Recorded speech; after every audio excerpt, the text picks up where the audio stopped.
what are the misconceptions that companies outside of Denmark have working with companies in Denmark from your point of view, from what you see? I mean, so I won't have like the most experience, but I can give you my perspective on it. And I think if you are a European company, you're used to working in a place like France or Germany, I think some of the misconceptions may be around what does this kind of barrier of foreignness actually mean. So getting into Denmark can really require some effort at the local level. Gotcha. Again, it depends a bit on, and this may be, it may be as simple as being there and shaking some hands and really letting people know who I am, It also is a bit of a difference culturally when it comes to working with them. So you have hierarchical cultures like Germany, France, a lot of other parts of Europe, the UK, and you have flat cultures like the Nordics. And Denmark is maybe not as flat as a place like Sweden, but it's still quite flat in comparison to Germany or the US. And they make decisions in a different way. They don't pay as much attention to the hierarchy and the titles, and it's more about teams coming together and making different types of decisions. So, and this is something that makes even more of a challenge when you want to come to Denmark and you want to sell a service or a product here, and you're selling to a business in particular, you need to kind of convince more than one person, often, not always, but often, that this is a good idea.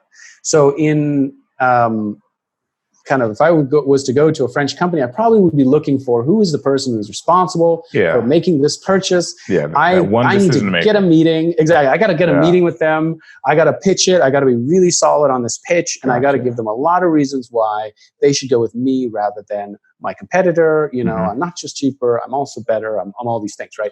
Gotcha. So you have the elevator pitch. Yes, exactly. And even give them this sense of security that as the decision maker, this is really going to be a good choice. So I should really go with you.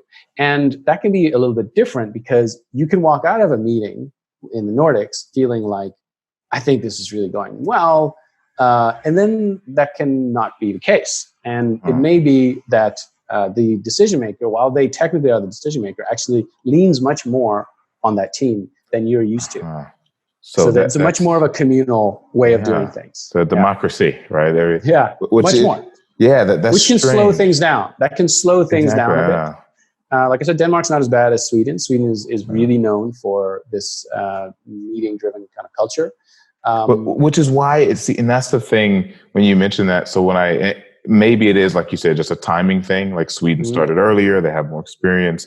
But I would think that you're right. The perception is that in Sweden, things will take a long time to go through the process, whereas maybe in Denmark, not as much. So is it just a matter of just time, right? Maybe they had to get the head start because it takes so long to make the process, or I would say that now I think that Swedish startups are learning how to be much faster. And they're kind of different from Swedish corporations, much more so, because they're learning that actually keys to success, speed is really one of them. It's one of the key factors to success. Now, if that still means that your team needs to make the decision together, well, then you make the team make the decision together. It's like, we need to make this decision, so let's do it, bam, and now let's move. Which is very different from a more mature organization. They will move generally rather slow. And it may be difficult to actually understand the pace that they're moving at if you're outside of that culture. And I think Denmark is maybe splitting the difference a little bit. So I have less experience with more mature Danish organizations. But I think that this kind of trepidation over let's make the right decision, let's not make the wrong decision, do we have a high level of trust with this other partner here? Do we kind of know that this is going to be a partner that will kind of stick with us and not try and screw us over? All those things may lead to a slower process. in the beginning. Now, that said, I think that once you start to establish a brand that is something that is really acceptable in the Nordics, it can go relatively quickly with others following along and saying like, okay, I know like these two companies, they're going with that partner. That's a good, that's a really good sign. Maybe we should check them out also, So it sounds like Danish companies are looking for consistency, as in they may take a long time to make a selection, whether it's nearshoring, whether it's vendors, whether it's working with someone on the outside or inside.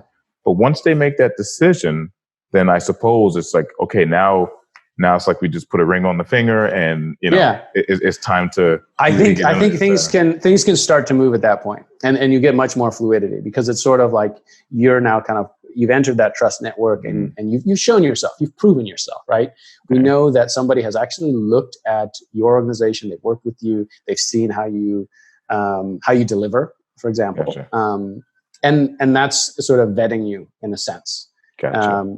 And then, you know what? It's also more difficult in a big country. It will be difficult to surface your brand in the same way. You can surface your brand a little bit easier in a smaller country where people can say, there just won't be as many brands in a place like Denmark as if you compare it to much larger countries, right?